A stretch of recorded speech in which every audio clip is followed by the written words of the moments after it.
Voilà, donc bonjour à tous. On vous retrouve aussi aujourd'hui, lundi 16 novembre pour ce nouveau webinaire. Donc, moi, je suis Yves Ménez, General Manager de CIP France. Je suis avec Yacine Messaouden, qui est Bonjour au à support tous. technique. Bonjour Yacine. Bonjour à tous. Donc, ce webinaire sur le dimensionnement de poteaux et de poutres en béton armé. Beaucoup de sujets des poutres, Yacine, hein, tu nous montreras ça. Donc on Hmm. est dans le cycle de webinaire sur novembre-décembre 2020 pour le lancement de la version 2021, cycle de webinaire qui s'appelle Renforcer votre productivité dans la conception et le calcul de structure. C'est le 3e webinaire. Il y en a encore du coup 6 si je me trompe pas, Yacine. Yacine, tu vas pouvoir nous mettre peut-être le lien vers la page de Oui, ce cycle de webinaires, parce que vous pouvez d'ores et déjà voir en replay les 2 webinaires précédents sur l'OpenBIM, les fondations, et vous pouvez encore vous inscrire sur les prochains webinaires. Donc ce webinaire est enregistré et sera également en replay sur sur ce, je vous mets le lien tout de suite. voilà, tu nous mets le lien sur le chat. Pendant la démonstration, enfin le webinaire et les démonstrations, n'hésitez pas à poser vos questions à tous les conférenciers et les participants. Ça, je dis pour les derniers qui viennent d'arriver là. Comme ça, on y répondra soit dans le courant de la présentation, mais de toute façon, à la fin de la démonstration, on fera un petit temps de questions-réponses auxquelles on répondra avec plaisir. Et donc, sans plus d'introduction, on va se lancer dans cette présentation. Donc, Oui, je vais partager mon écran. attends, d'abord, juste dire que donc les logiciels qui vont être utilisés pendant la démonstration, ça va être CIPCAD, beaucoup, mais on va aussi manipuler poutre continue et CIP3D. Effectivement, les modules poutres, on va les retrouver, l'éditeur de ferraille de poutres en béton armé, et on va le retrouver dans ces 3 logiciels, et les poteaux également qu'on retrouvera en CIPCAD et CIP3D. Mais le gros de la démonstration va se produire dans CIP4, qui est l'outil le plus utilisé en général pour résoudre les projets. On l'expliquera comment. Et justement, on parlera en fait parfois on nous dit en support, c'est quoi le mieux à utiliser pour faire des calculs de poutres, justement CIP4, CIP3D ou poutre continue. La question, on y répondrait plutôt quel est le mode de saisie que vous voulez faire. Est-ce que vous voulez faire une saisie un peu simplifiée et isolée, ou une saisie un peu partielle d'une structure? On verra ça avec Yacine tout à l'heure, avec une petite poutre et un poteau, juste simplement ça de modéliser dans CIPCAD. Ou est-ce qu'on veut une modélisation plus globale pour que l'ensemble des efforts se diffusent dans la structure complète et on ait le dimensionnement des poutres, des poteaux, mais également des planchers, des murs qui soient conjoints. Donc voilà, on va justement voir cette mode de saisie. Yacine commencera par cette partie-là. Je compléterai sur la saisie, la visualisation globale d'un projet. Et puis, je parlerai aussi des interfaces et des options des éditeurs de poutres, de poteaux. Et puis, on s'intéressera, parce que c'est ce qui est important, aux sorties. Donc, on aura les récapitulatifs, les notes de calcul, les plans, et puis le lien toujours avec notre compagnon de route qu'on a depuis 3-4 ans maintenant, c'est bimserver.center pour diffuser en fait la maquette numérique qu'on aura faite. On verra justement comment les poteaux, les poutres sont correctement exportés dans un format OpenBIM qu'est l'IFC pour des utilisateurs type architecte sur Archicad, sur Revit, etc. Voilà. Et c'est tout. Je te passe la main, Yacine, donc pour que tu nous fasses, donc, du coup, dans une première partie, justement, qu'est-ce que ça peut être une saisie un peu isolée des poutres, puis peut-être poutre-poteau. Voilà, qu'est-ce qu'on peut imaginer comme scénario, en fait, si j'ai un ou des poutres à calculer simplement sur un projet? C'est ça. Du coup, je partage mon écran. Ouais, Tac. Ah, c'est bon, vous voyez sur mon écran. ça arrive doucement. Voilà. Là, on voit ton écran. Alors, j'ai arrêté la vidéo pour plus de fluidité. Donc, comme l'a dit Yves, on va voir sur ce webinaire 3 logiciels qui sont présents dans la section structure du pack SIP, qui sera ici SIP-CAD, poutre continue et SIP 3D. Donc, pour commencer, on va partir sur le principe d'étudier une poutre continue isolée, sans avoir à étudier tout le bâtiment dans sa globalité. Donc, le premier logiciel, ça va être poutre continue, qui est ici, qui est en train de s'ouvrir. Ça permet d'étudier une poutre continue uniquement sans prendre en compte tout le bâtiment. Donc, comme tout logiciel SIP, on est dans la première page qui s'ouvre en ouvrant le logiciel avec différents manuels de saisie qui peuvent être un manuel d'utilisateur, qui peuvent être utiles à la compréhension des différentes fonctionnalités du logiciel. Les derniers fichiers ici, vous pourrez initier un projet, c'est ce que nous allons faire dans un instant. La gestion des fichiers, vous avez notamment des ouvrages exemples que vous pourrez ouvrir, regarder, consulter. Par exemple, ici, pour cet ouvrage exemple-là, nous avons une poutre ici avec une réservation à section variable. On a une autre poutre ici qui est un peu plus classique. Ça, c'est des ouvrages exemples que vous pourrez consulter, notamment ici une poutre sur plusieurs travées avec des géométries différentes. Donc, c'est des exemples que vous pourrez consulter, éditer, etc. Donc, ici, sans plus tarder, on va initier un nouveau projet. Ici, tac, que je pourrais appeler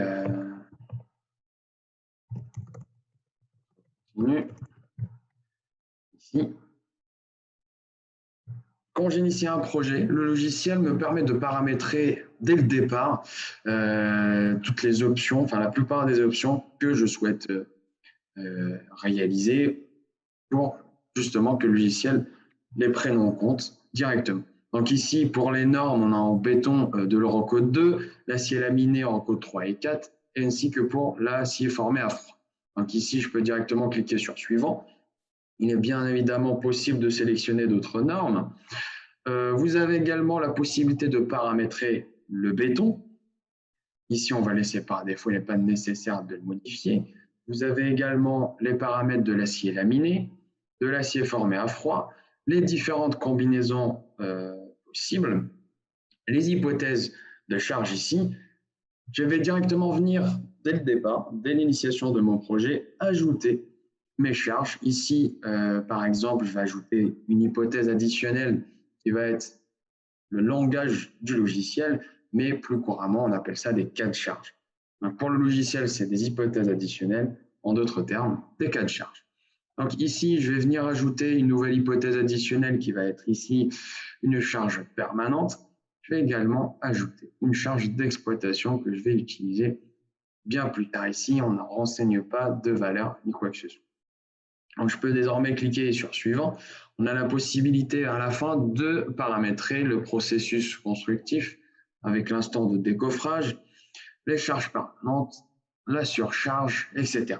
Donc ici, je peux laisser par défaut. De toute façon, ces paramétrages-là, on peut y revenir à tout moment de l'avancement du projet. Donc, ils sont éditables à tout moment.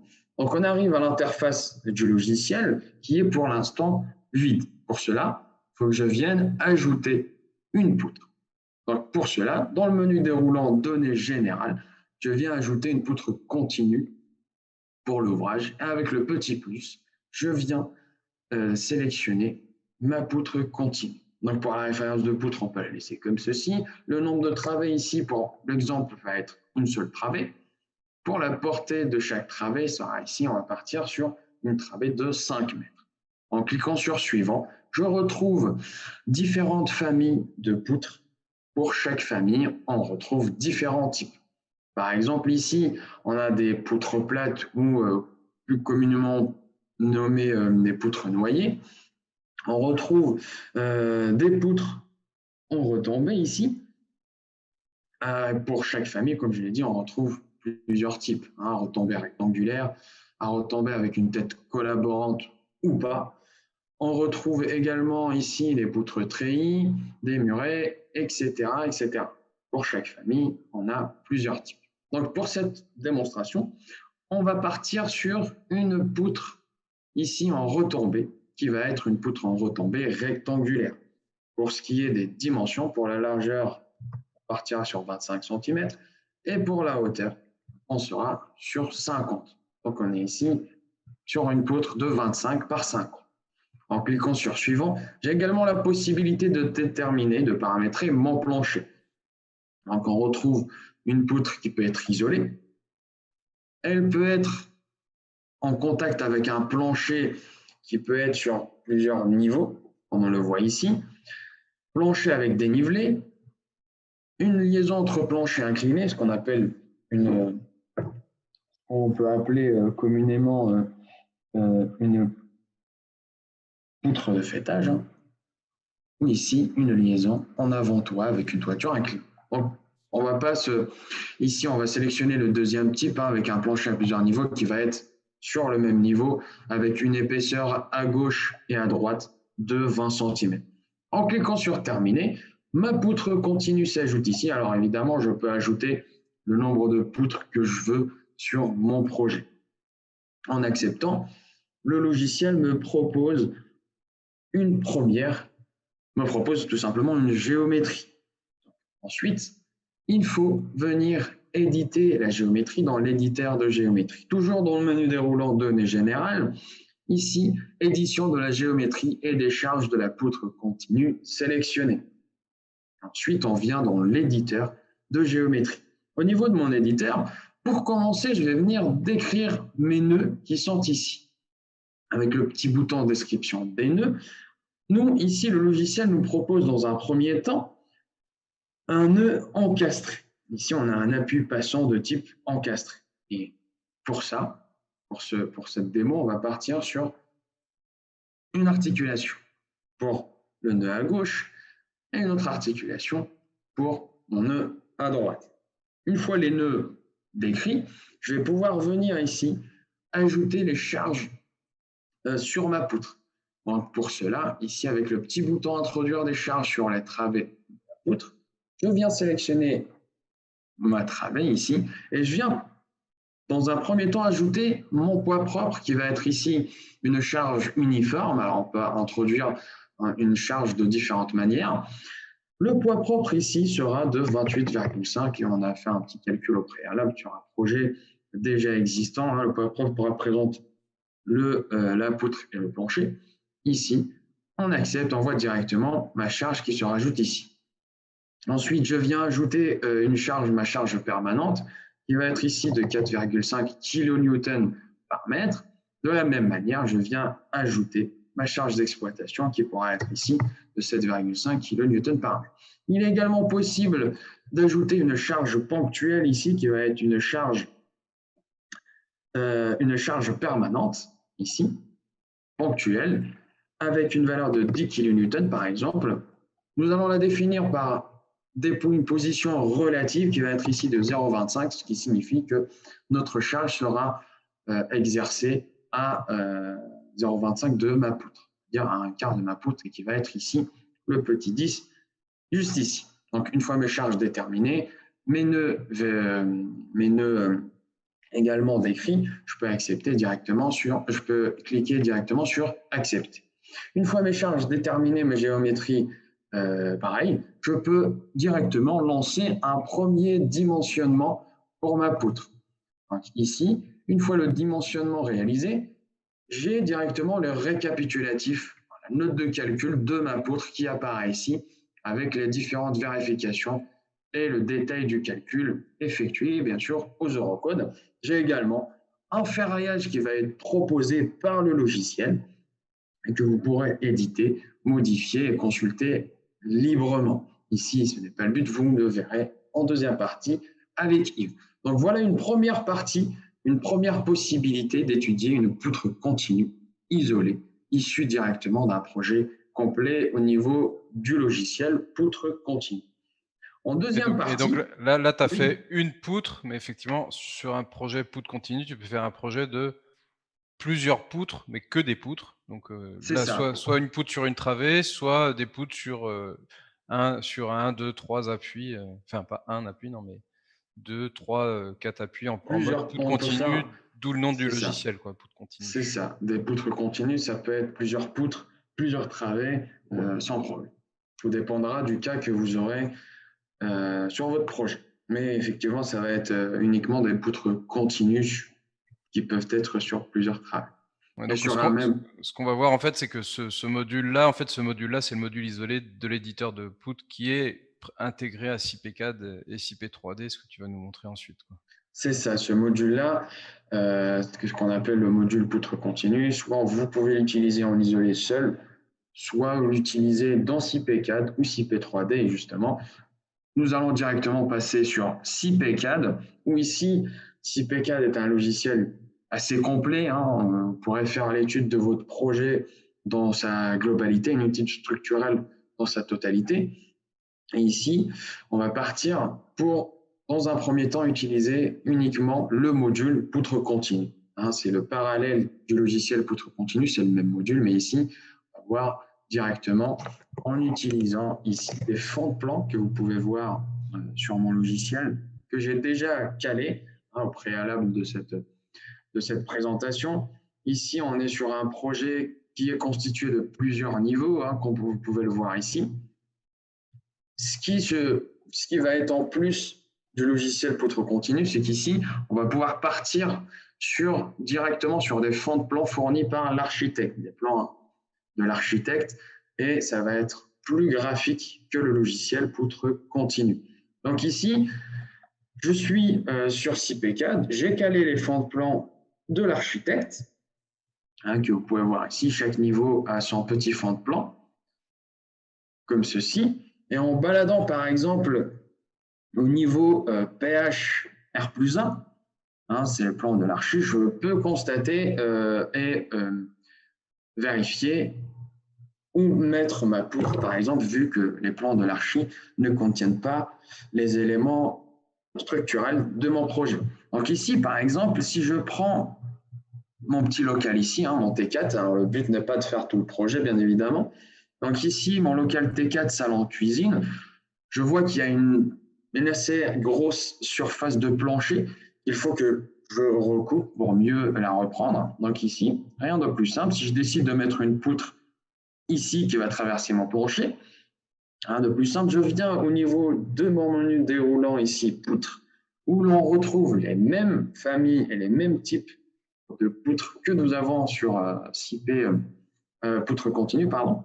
Et ici, je vais partir sur une poutre avec liaison extérieure qui peut être ici soit sur muret, soit ici sur mur ou encastrement. Donc, on va partir sur le deuxième élément appui sur mur et on peut dire que nous aurons un plancher qui va être, non, ici, on va laisser à 30 cm,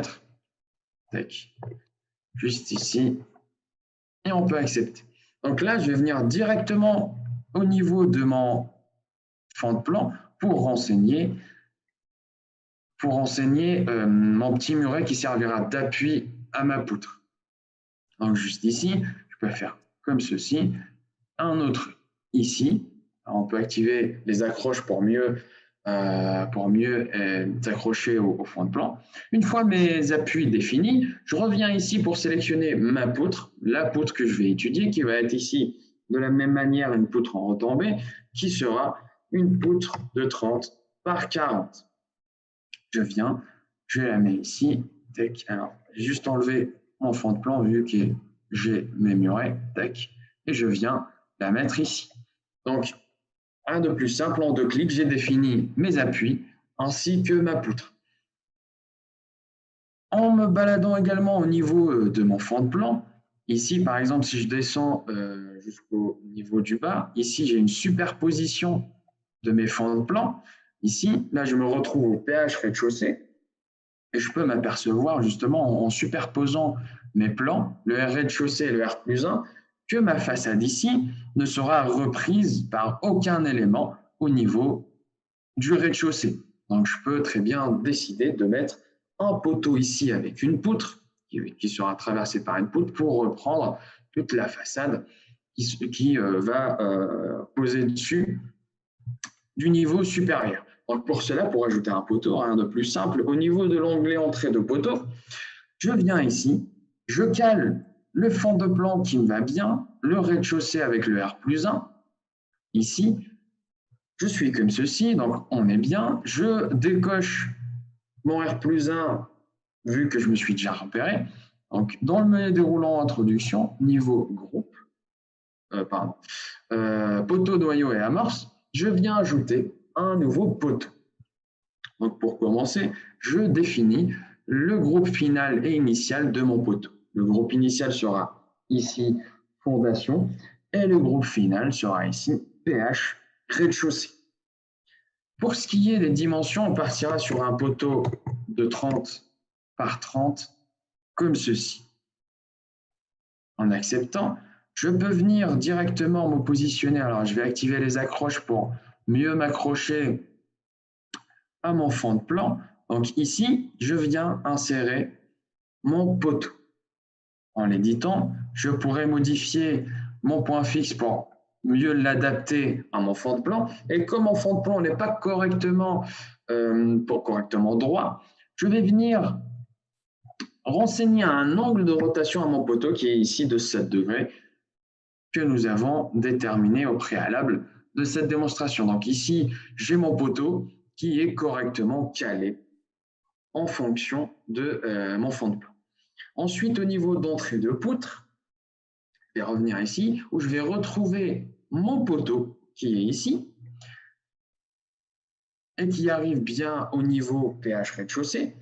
De la même manière que tout à l'heure, je vais définir mes appuis avec une poutre de type muret que je vais positionner ici. Alors, je vais juste désactiver mes accroches ici. Donc, je peux la positionner dans un premier temps ici et une deuxième qui va être ici. Donc, ensuite, je vais venir sélectionner une autre famille de poutres qui va être une poutre retombée. Cette poutre retombée pourra être de 30 par 50 ici. Et je vais directement pouvoir définir ma poutre comme ceci en me calant bien correctement sur mon planche, mon fond de plan, pardon. Donc, comme ceci. Donc là, j'ai défini deux types de poutres. Alors, une petite poutre simple et une autre poutre qui traverse un poteau. Et maintenant, comme dans poutre continue, je vais venir les charger et mettre mes charges directement ici. Alors pour cela, j'ai enlevé le fond de plan parce que j'en avais plus besoin. Au niveau du menu charge, je vais venir définir une charge ici. Alors, ça va être une charge linéaire sur poutre qui va être ici pour mes charges. On va être ici sur du poids propre qui va être 25 kN par mètre. En cliquant sur ajouter, je peux l'appliquer directement à ma poutre. Je reviens pour ajouter une charge permanente ici qui pourrait être 4,5 kN par mètre ici. Et enfin, une charge d'exploitation qui va être ici de 7,5 kN par mètre. Cette poutre-là, c'est la même poutre que j'ai étudiée au niveau du logiciel poutre continue, sauf que là, on est parti directement sur des fonds de plan de l'architecte. Donc ici, une fois mes charges définies pour cette poutre-là, je vais descendre d'un niveau pour charger ma poutre ici, qui va être sur 2 travées. Donc ici, pareil, pour le poids propre ici, on sera sur du 55 kN par mètre, que je vais venir appliquer à mes deux parties. On va ajouter également une charge d'exploitation ici, qui sera de 25 kN par mètre que je vais venir ajouter à mes deux poutres ici. Donc, à partir de ce moment-là, déjà, je peux visualiser les éléments que j'ai mis en place au niveau de ma vue 3D, ce qui change du logiciel poutre continue, où on n'a pas cette option graphique, cet outil visuel. Donc ici, je peux directement visualiser mes éléments.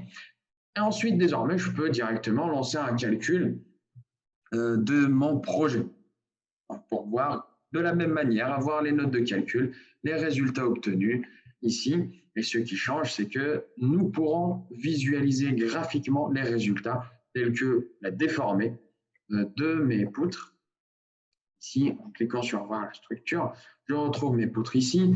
En amplifiant l'échelle pour que la déformée soit plus flagrante, ici, on pourra retrouver directement la déformée et faire un premier contrôle ici qui va être visuel, comme ceci. J'espère que vous voyez bien les couleurs ici. Il est également possible, On voit très bien, ouais, on voit très bien. Ok. Donc, il est possible également d'avoir des récapitulatifs, comme dans le logiciel poutre continue ici, comme ceci par exemple. Alors ici, le but n'est pas d'analyser les résultats, c'est ce que vous ferez avec Yves ici. Donc, on l'a vu, on vient de voir une première saisie simple d'une poutre continue en 2D dans le logiciel poutre continue. Une deuxième possibilité dans CPCAD qui est plus graphique et on peut partir directement sur les fonds de plan de l'architecte et on pourra avoir des résultats graphiques et mieux se projeter ou mieux visualiser les éléments que l'on renseigne. Ici, il est évidemment possible de modéliser tout le bâtiment pour faire l'étude globale de tout le bâtiment. Et c'est ce que nous allons voir tout de suite avec Yves. Donc Yves, tu as un commentaire? Ça marche. Non, mais donc je pense que la façon dont tu as montré la deuxième partie, la première partie, il y a pas mal d'utilisateurs qui sont comment dire, au fait qu'il y a un modèle isolé. Mais là, la deuxième partie, je pense qu'il y a beaucoup d'utilisateurs, c'est celle qui est la plus originale, c'est le fait qu'on peut faire ce que tu as fait, c'est une saisie partielle du projet, soit qu'une poutre, soit là 2 poutres et un poteau dans 6P4. Donc dans 6P4, on n'est pas condamné à faire la modélisation du bâtiment complet si on veut aller rapidement sur la résolution structurelle d'un élément donné dans le projet. Absolument. Ça dépendra de ce que l'utilisateur souhaite faire pour son projet. Plusieurs possibilités qui s'offrent à l'utilisateur. Ouais, donc je vais prendre la main. Et on va peut-être pouvoir répondre en live à la question qui est posée par Jali. C'est concernant... Attends une seconde. Hop, je vais partager mon écran. Hop, je partage ici. Tac. Là, c'est bon, on va ton écran. Ouais, donc je vais vous parler de ce projet-là en saisie globale, mais donc pour répondre à sa question, donc, concernant la poutre positionnée en façade, l'hypothèse de modélisation correspond à 2 poutres isostatiques et non une poutre continue. Celle-ci doit en effet passer sur le poteau. Ce que tu as modélisé, c'était bien une poutre continue. T'as bien, en fait, t'as bien modélisé effectivement. Dans la modélisation, il a fait 2 temps. Il a modélisation une poutre à gauche, une poutre à droite, mais le logiciel automatiquement a détecté une continuité des poutres. Et donc, la calculé avec une poutre continue. Donc, il y avait notamment des chapeaux sur appui. Par contre, il est possible d'intervenir là-dessus, se dire non, je souhaite fonctionner avec 2 poutres isostatiques. Mais tel qu'il vous l'a montré, il a eu un ferraillage de poutres continues. Je peux vous le montrer si vous voulez. Ouais, vas-y, remontre-nous ça si tu veux. Ouais. Il y a moyen de basculer en 2 poutres isostatiques aussi. Vas-y, nous montre ça. Donc ici, après le calcul, je peux venir au niveau de l'onglet résultats, éditer poutre. Alors déjà ici, première indication, quand je sélectionne la poutre, il y a toute la poutre qui est sélectionnée. Et ici, on voit bien, il prend en compte la poutre comme si c'était une seule poutre, malgré que je l'ai renseigné en 2 temps lors de la saisie. Ouais. Alors après, si tu avais voulu lui imposer vraiment 2 poutres isostatiques, tu avais 2 actions à faire, Yacine. C'était donc déjà d'une part d'articuler, si tu veux, on peut le faire en live, hein, c'est pas très compliqué, d'articuler au niveau du contact des 2 poutres au poteau, articuler l'extrémité de la poutre. Ouais. Et tac.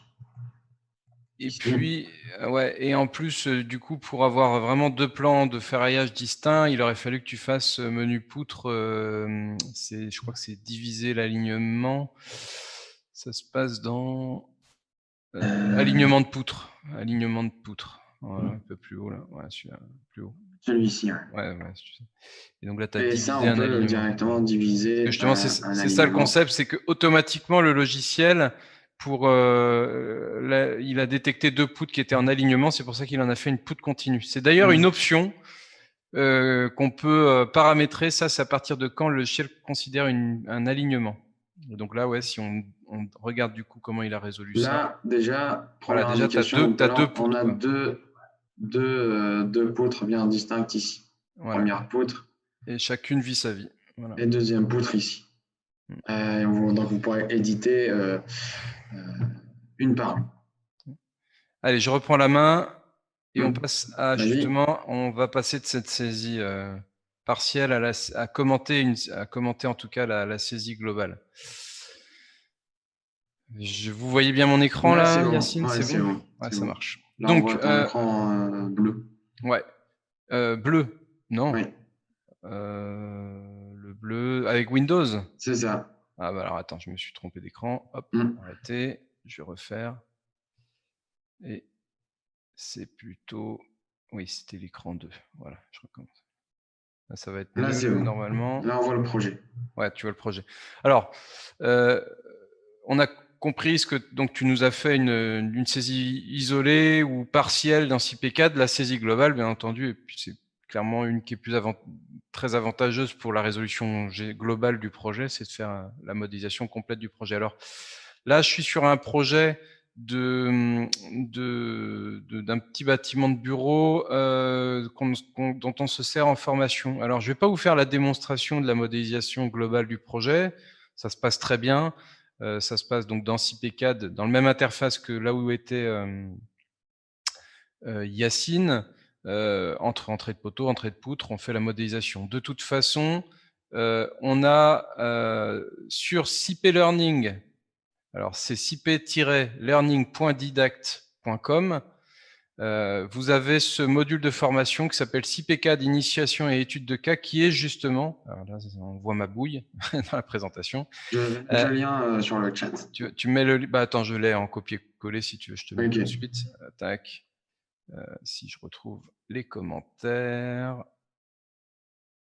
J'ai paumé les commentaires. Et bah écoute, je veux bien que tu le mettes. Je vais le mettre sur les commentaires. Converser. C'est bon, je l'ai.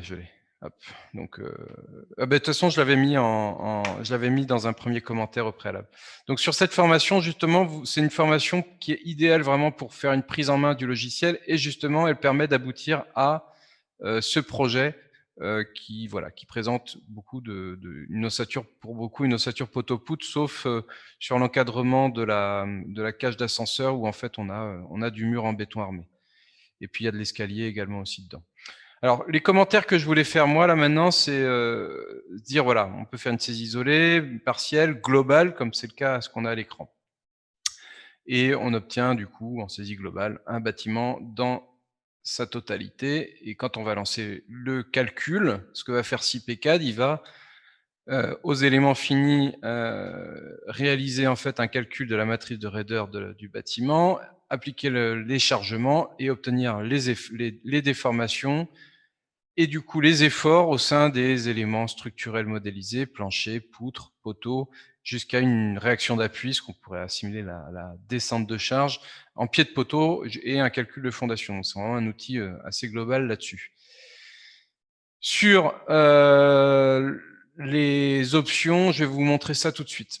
Je vais peut-être je vous parlerai de CP3D plutôt dans la partie de questions-réponses pour montrer la même chose que ce qu'avait fait Yacine juste avant. Bref. Sur les options qui ont trait au sujet d'aujourd'hui, poteaux et poutres.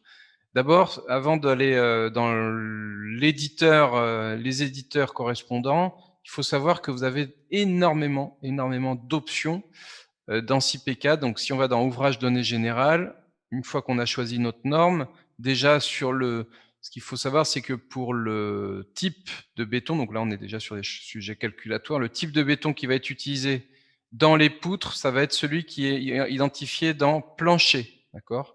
Donc dans plancher, on définit le type de béton pour les planchers et les poutres. Et on peut le faire aussi pour les poteaux de manière distincte. On peut avoir un type de béton différent. On peut, donc voilà, les différents comptes, on peut passer en C30-37. On peut le faire aussi par niveau.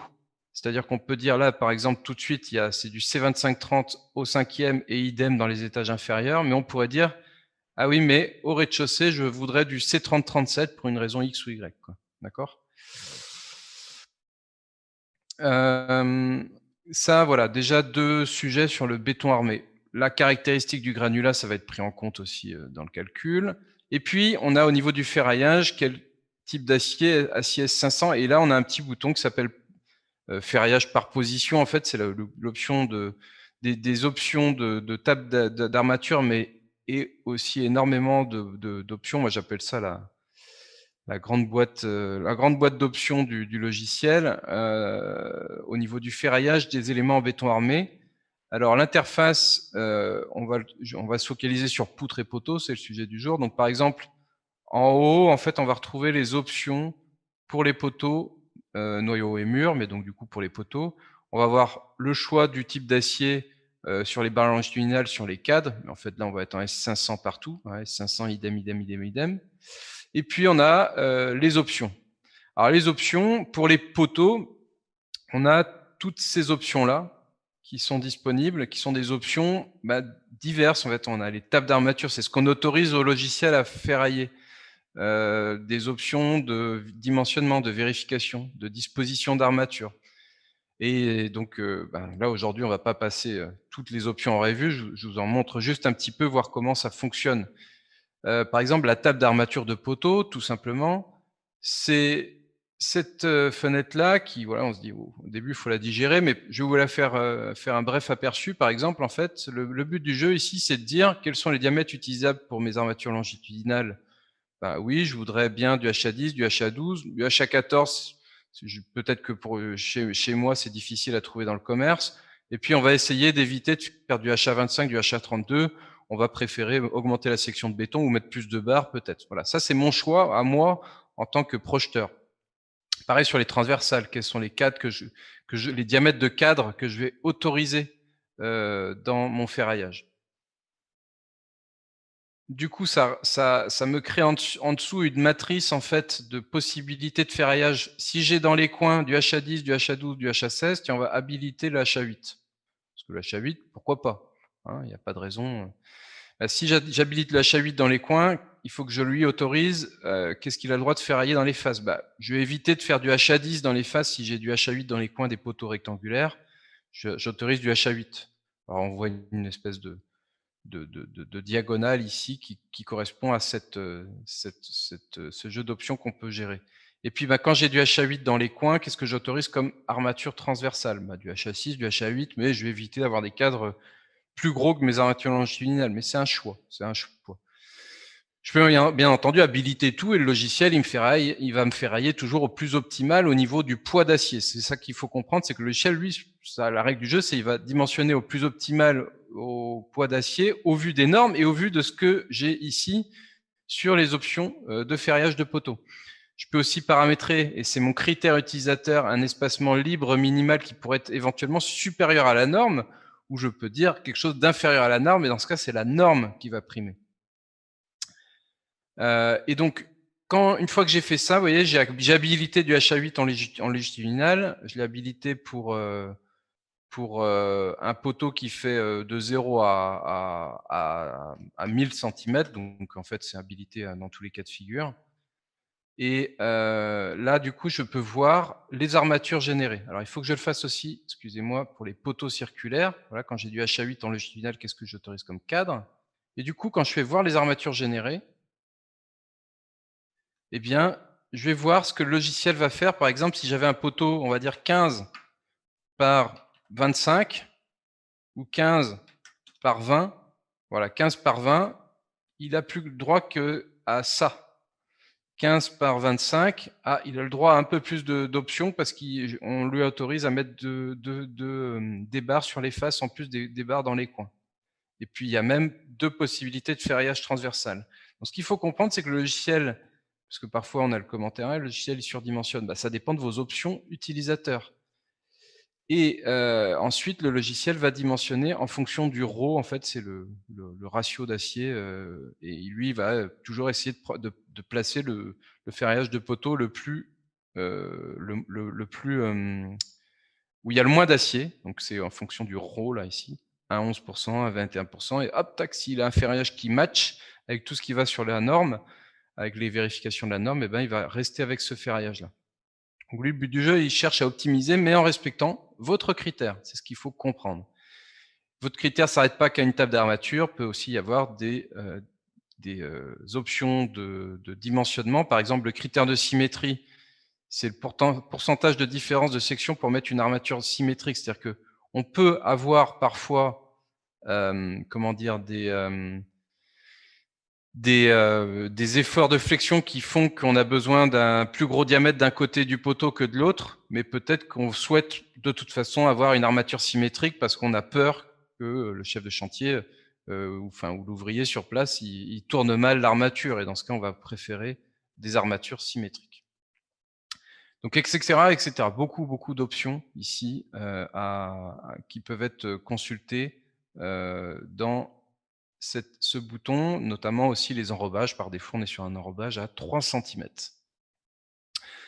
Qu'est-ce qu'on va avoir sur les poutres? Des choses assez similaires. Vous voyez une table d'options des poutres qui se présente ainsi, avec également une table d'armature de poutres. Par exemple, si au niveau des armatures transversales, c'est pareil, je peux dire, tiens, moi, je voudrais pas avoir plus que du HA12 en armature transversale. Je veux jamais du HA6, par exemple. Donc là, du coup, je restreins complètement le ferraillage des cadres et des étriers en HA8, HA10 ou HA12. Ou je souhaite jamais avoir du HA12 parce que c'est dur à plier, bref. Mais on peut habiliter plusieurs diamètres. Pareil, on peut ici habiliter des espacements qu'on autorise au logiciel de nous proposer, d'accord, au niveau des cadres. On va pouvoir choisir par exemple un type de crosse par défaut à 135 degrés. Quand je coche la case enregistrée comme option par défaut, ça veut dire qu'une fois que j'aurai validé ici, tout nouveau projet que je vais faire dans CPCAD, il va prendre en compte cet élément-là. On va pouvoir, il y a énormément d'options. On va pouvoir, par exemple, alors ça, voilà, table de disposition d'armature. Voilà, dans les plans, par exemple, quel type de représentation on veut? Ça, c'est important. Est-ce que je veux une représentation un petit peu internationale? Ce qu'on retrouve souvent, c'est avec les barres éclatées au-dessus, en dessous, ou plutôt avec une détail des armatures uniquement dans une nomenclature, ce qui est plus une représentation qu'on va trouver justement en France et dans les pays d'influence d'ingénierie française, franco-française, au Maroc, en Algérie, en Tunisie, très souvent, on va être plutôt sur cette option-là, ce qui est l'option d'ailleurs par défaut dans la version française de CPCAD. Je vois qu'il y a quelqu'un qui lève la main, on va répondre aux questions à la fin, mais éventuellement, développez vos questions sur le module de chat. Tac. Donc ça, voilà, c'est un petit peu les options qu'on va avoir sur la partie poutre. Alors, juste une petite précision, je te coupe Yves. Ouais. Pour Monsieur Zaffer qui est obligé de nous quitter. Vous inquiétez pas, on répondra à la question à la fin et vous aurez accès au replay pour justement voir notre réponse par rapport à votre question. Donc, pas de souci là-dessus.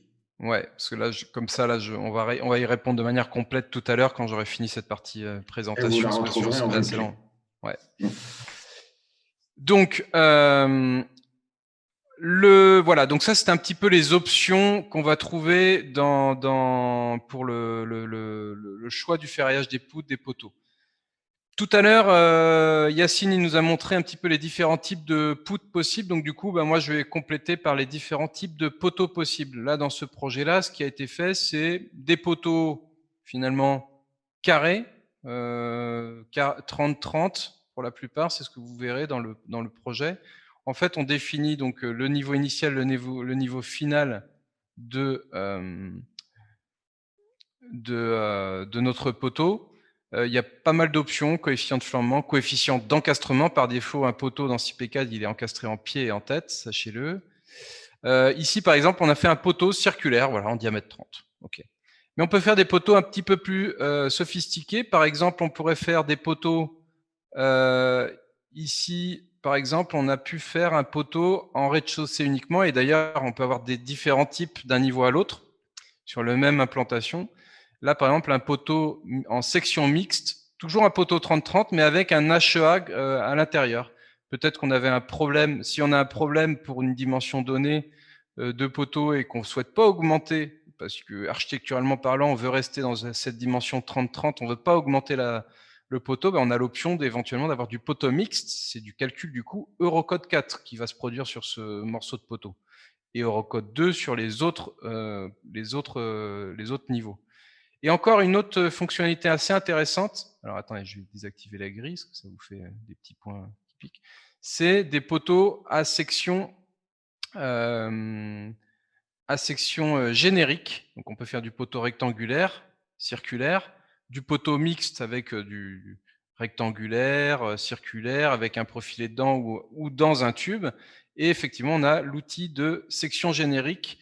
Là, j'ai fait par exemple un poteau en L, mais il pourrait être vraiment à section complètement quelconque. Ici, on a un éditeur où on définit notre géométrie. Ensuite, on définit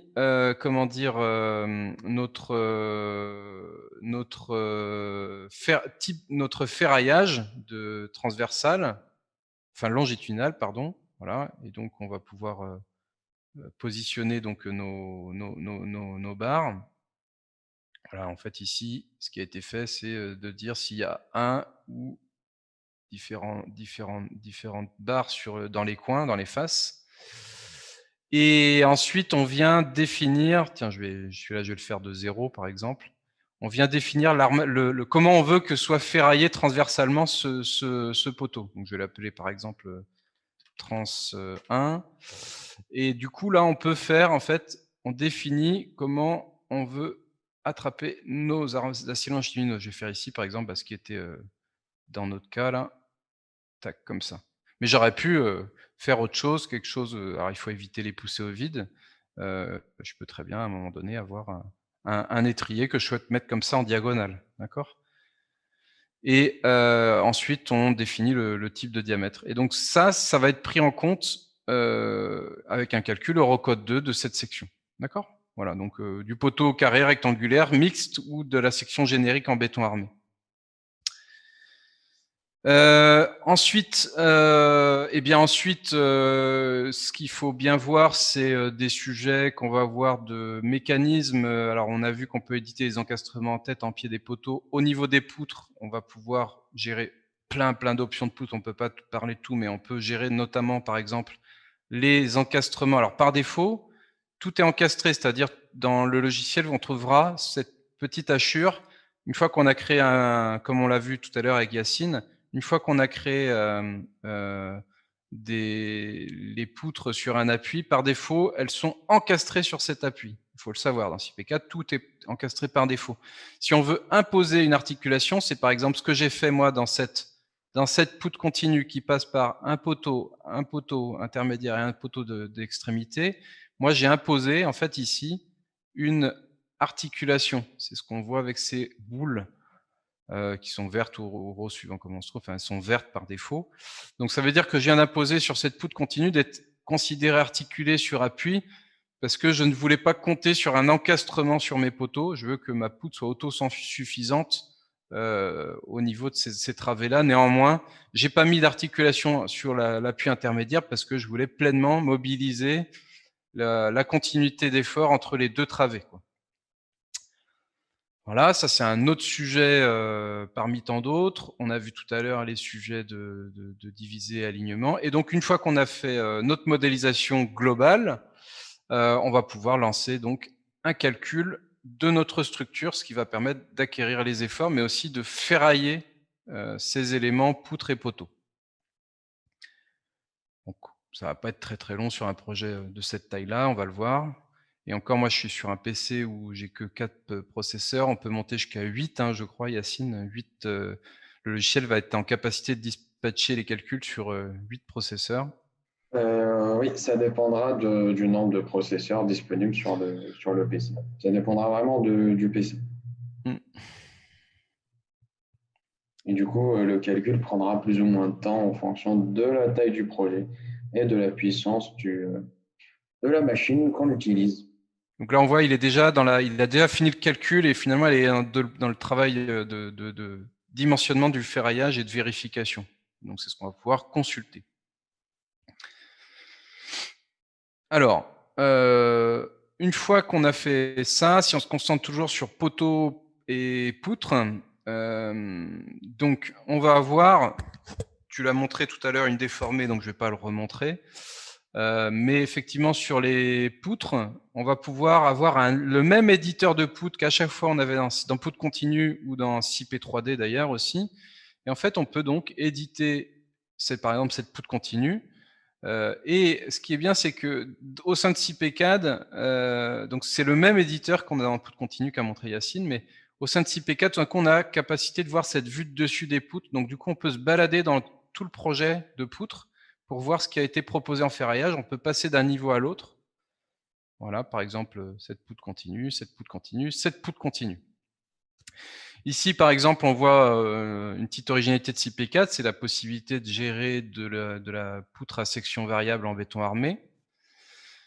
Qu'est-ce qu'on peut faire en cet éditeur de poutre? Beaucoup de choses. Il faut un petit peu consulter ce qui est disponible dans cette bande latérale. On va pouvoir donc visualiser notre poutre, voir des graphiques d'effort, d'accord, sur les courbes enveloppes ou sur des combinaisons données. Le logiciel gère complètement les combinaisons Eurocode 0. Donc, effort tranchant, on peut le consulter également. Qu'est-ce qu'on va pouvoir consulter d'autre aussi? Eh bien, on va pouvoir consulter le graphique d'aire d'armature longitudinal ou transversal. En rouge, grosso modo, c'est ce qui est requis. Donc en rouge, était requis 2 cm² par exemple ici en face inférieure, un petit peu plus. Et puis en vert, c'est les purs d'arrêt des barres. D'accord. Donc par exemple, si on se concentre sur sur l'appui intermédiaire ici, il faut identifier que effectivement, si je supprime par exemple ce renfort là qui avait été prévu, tout de suite, je n'enveloppe plus au rouge. Alors que le but du jeu, c'est d'envelopper la section d'armature nécessaire en rouge. D'accord. Donc le logiciel avait proposé un ferraillage. Donc je vais redimensionner pour le récupérer. Voilà, je le récupère. Sachant que on peut être un petit peu plus fin parfois que le logiciel. Par exemple, ça dépend des options générales que j'ai montrées tout à l'heure. Eh bien, on va pouvoir, par exemple, dire, tiens, mais peut-être que ça passait avec 2 H10 simplement. D'accord, ça peut passer. Et puis peut-être aussi que je préférerais, là, il me l'a proposé en deuxième lit, peut-être que je souhaite le placer en premier lit. Voilà. Et pour vérifier la bonne mise en place de tout ça, je vais pouvoir aller introduire une section transversale et voilà, voir en fait mes 2 H10 d'armature de montage et mes 2 H10 qui ont été mis en place sans renfort. Et donc là, j'ai vraiment de moi-même été encore mieux optimisé que les options générales que j'avais imposées de dimensionnement de mon projet. Voilà, on peut faire plein d'autres trucs. On peut faire des réservations horizontales, des réservations verticales. Voilà, donc justement dans l'ouvrage exemple de poutre continue de Yacine de tout à l'heure, il y a un exemple de réservation. Et puis, ce qui est très intéressant, c'est déjà en live aussi, on peut s'intéresser finalement à la note de calcul d'une poutre. C'est avec ce bouton-là, et là, on a vraiment un détail du calcul qui est réalisé article par article de la norme Eurocode 2, avec vraiment une description complète. Là, par exemple, on a un taux de travail à 50%, en fait, 0,49 de taux de travail, c'est un taux de travail de 50% de ferraillage de notre poutre. Donc, elle n'est pas ferraillée qu'aux efforts. Ça peut être aussi à la flèche. Si on va voir la flèche, on va avoir une vérification à la flèche. Non, on n'est pas très dimensionnant sur cette poutre-là. En même temps, c'était la poutre du toit.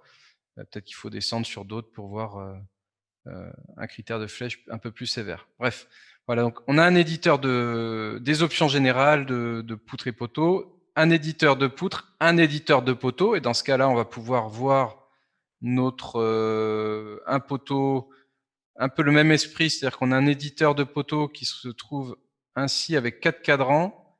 En bas à gauche, c'est tous les poteaux du projet, et puis on peut se balader d'un poteau à l'autre. Par exemple, ça c'est notre poteau circulaire du milieu, d'accord, qui a l'air très ferraillé quand même. Et si on le souhaite, d'ailleurs, on pourrait dire au rez-de-chaussée, parce que ça, dans les autres niveaux, on est à 6 HA8, 14 HA8, mais là, 20 HA12, ça commence à faire. On pourrait switcher à une autre configuration, par exemple carré, et là, tout d'un coup, 4 HA20, ça passe un peu mieux. Toujours aussi avec sa note de calcul correspondante. Son plan de ferraillage aussi, donc justement, on aurait la jonction entre notre poteau circulaire et notre poteau carré qui est proposé ici. D'accord. On va pouvoir voir du coup notre poteau mixte qui a été résolu, lui, et on le voit en Eurocode 4. Voilà. Notre poteau en L.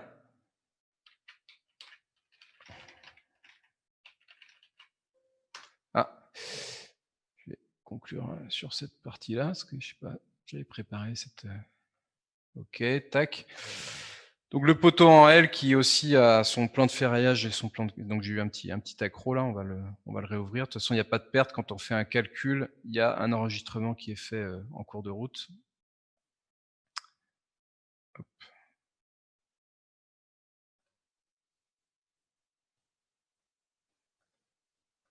Ok. C'est peut-être parce que j'avais une deuxième session d'ouverte. Et puis, qu'est-ce qu'on va pouvoir montrer finalement de tout ça? C'est aussi la possibilité de générer des plans, bien entendu. Ouais, je vais prendre la session d'avant.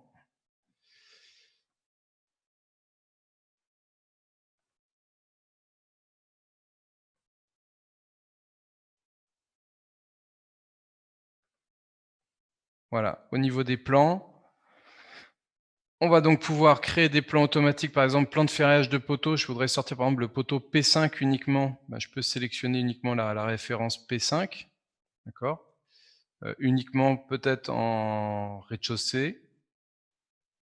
Voilà, donc on peut préparer un plan que d'un poteau ou de plusieurs poteaux. On peut faire la même chose sur les poutres en sélectionnant par exemple une poutre. Je vais me prendre dans le groupe, c'était dans le groupe toiture que j'avais ma poutre avec section variable. La voici. Tac. Et donc du coup, on va avoir le ferrage de notre poutre. Donc on va pouvoir jouer sur les échelles. Je vais faire du 35 par exemple.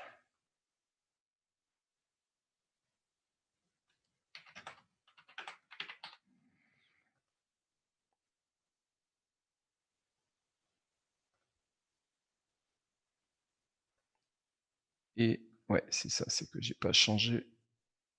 Hop, quand je valide, je vais dire non, comme ça il va me changer mon format, il va me passer, voilà. Ce que je souhaite souvent, c'est avoir des poutres plutôt qui tiennent sur un A4 par exemple, donc avec toutes les références, la nomenclature et le façonnage, le poids d'acier, voilà pour une poutre, et voilà par exemple pour le poteau P5, son ferraillage et sa table et sa nomenclature d'acier. Je vais peut-être terminer là-dessus, et puis on va pouvoir commencer. Petite précision par rapport au plan, hein, ces plans-là peuvent être exportés au format que vous souhaitez, des WG, des XF, etc., PDF, vous pourrez les imprimer directement. C'est ça.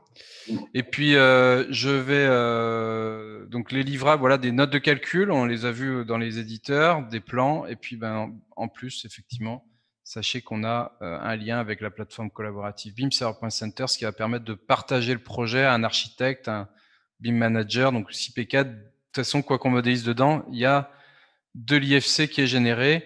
On va peut-être commencer à répondre aux questions en même temps que je fais cette manipulation-là, si tu veux commencer là-dessus.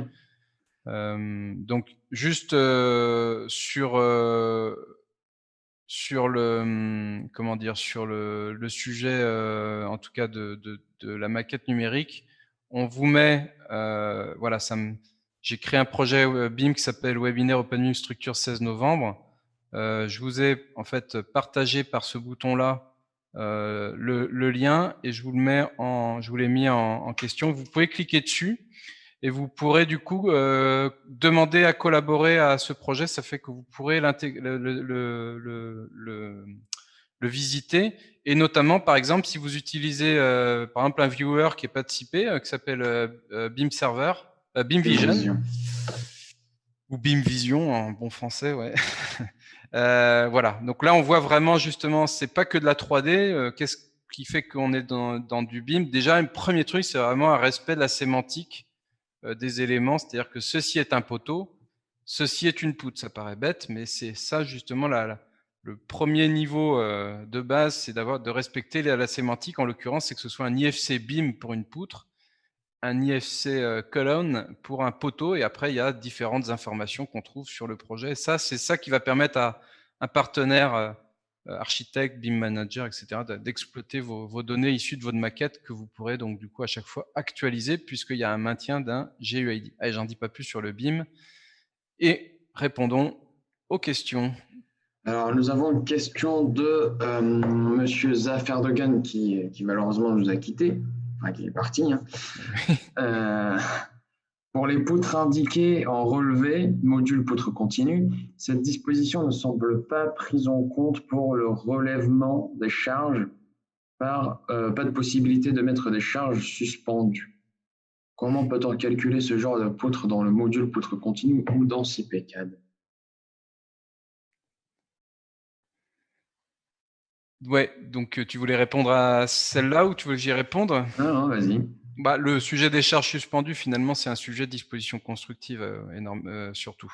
C'est-à-dire que, in fine, dans la généralité de la poutre, les contraintes vont être les mêmes, mais c'est localement qu'effectivement on pourrait choisir de mettre en place une disposition constructive d'acier en bateau ou ce genre de choses. Donc, de toute façon, les ferraillages générés, donc effectivement, il n'y a pas ce type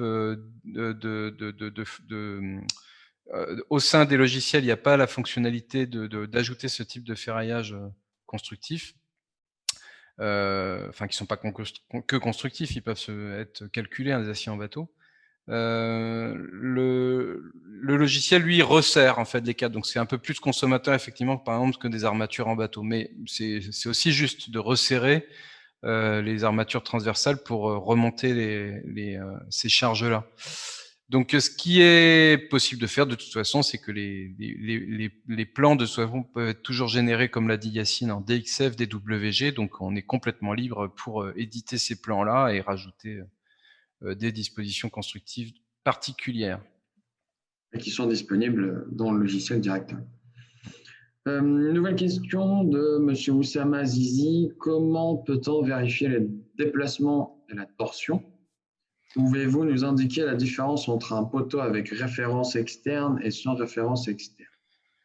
Alors, les déplacements et la torsion. Alors, les déplacements, donc effectivement, là, j'ai fait que des calculs. On a un webinaire d'ailleurs qui sera sur le sismique. Donc, je pense que ça, c'est un sujet qui tourne pas mal autour de la sismique. Si le sujet est de vérifier le déplacement et surtout la torsion globale du bâtiment. Donc dans le webinaire, toujours dans la landing page que nous avait mis Yacine, il y a on va parler de ça. Mais de toute façon, on va pouvoir consulter dans les récapitulatifs. Alors, est-ce que cet ouvrage-là est calculé? Il faut que je vérifie. Ouais, c'est bon. Dans les récapitulatifs, on va pouvoir voir déplacement de poteau et distorsion de poteau, noyau et mur. Donc, par exemple, déplacement de poteau. Voilà, ici, on a nos déplacements à tous les niveaux. Par exemple, du poteau P1 qui, fatalement, en X, Y, Z, en fondation, il ne se déplace pas, notamment parce que je suis avec liaison extérieure. Ça rebondit avec la deuxième partie de votre question. Mais en toiture, j'ai un petit déplacement en X, en Y, un tout petit déplacement en Z qui correspond à un tassement théorique du poteau sous ses charges. On peut voir aussi des distorsions de poteaux dans ce listing-là. Et puis, bien entendu, toujours, on peut consulter par l'onglet résultats, courbe enveloppe déformée. On peut consulter la déformée globale de notre ossature, quoi. Là, j'amplifie un peu et on pourrait se mettre sur un cas de charge, un cas de déplacement de type PP plus G plus Q. Voilà. Et donc là, par exemple, dans ce modèle-là, ce qu'on voit, on voit avec les déplacements en rouge, par exemple, sont de l'ordre de 2 mm sur ce modèle global. Et on peut superposer la structure comme l'a fait tout à l'heure Yacine. Pour répondre à la question sur le sujet d'un appui en liaison extérieure ou sans liaison extérieure, en fait, c'est pour l'expliquer rapidement, ça c'est par exemple si je crée un poteau, par défaut il est avec liaison extérieure, c'est-à-dire qu'on s'attend à le fonder. Donc on s'attend à, donc en fait on crée en fait un appui théorique sous ce pied de poteau qui est encastré par défaut. Qui se déplace, qui n'aura pas de déplacement. Et on l'a vu sur les poteaux, là, il y avait en fondation 0, 0, 0 de déplacement après calcul. Donc ça, c'est un appui avec liaison extérieure. Et on obtiendra une réaction d'appui. Et à ce pied d'appui, on pourra mettre une fondation. Mais effectivement, un poteau, parfois, peut démarrer dans les étages de la superstructure. Il pourrait démarrer sur une poutre. Il faut éviter, mais certains architectes nous font ça. Et dans ce cas, il faut le définir. Et on va le voir visuellement ici. Par exemple, si je me mets, voilà, je dis un poteau qui va certes jusqu'en toiture, mais qui ne démarre qu'au niveau 1, voilà, suivant ce schéma-là, peut-être qu'il va être sans liaison extérieure, c'est-à-dire qu'il va démarrer sur une poutre, et dans ce cas, la poutre devra récupérer l'effort correspondant. Et là, il y aura un déplacement du pied de poteau, fatalement, puisque la poutre en dessous va se déformer. On a une nouvelle question de Monsieur Gérard Mayel, hein, j'espère que je le prononce bien. Pour les poutres, les portées prises en compte sont entre poteaux ou entre axes des poteaux? La portée, non. La portée, comme le nom de la définition de la portée, c'est au nu d'appui, donc c'est bien à la face du poteau.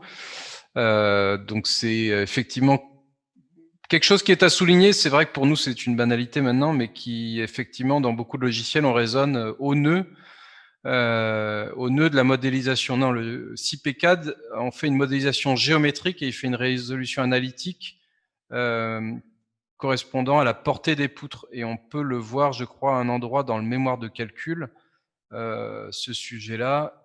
Et en creusant les notes de calcul, on verrait bien effectivement que cet aspect-là est bien respecté.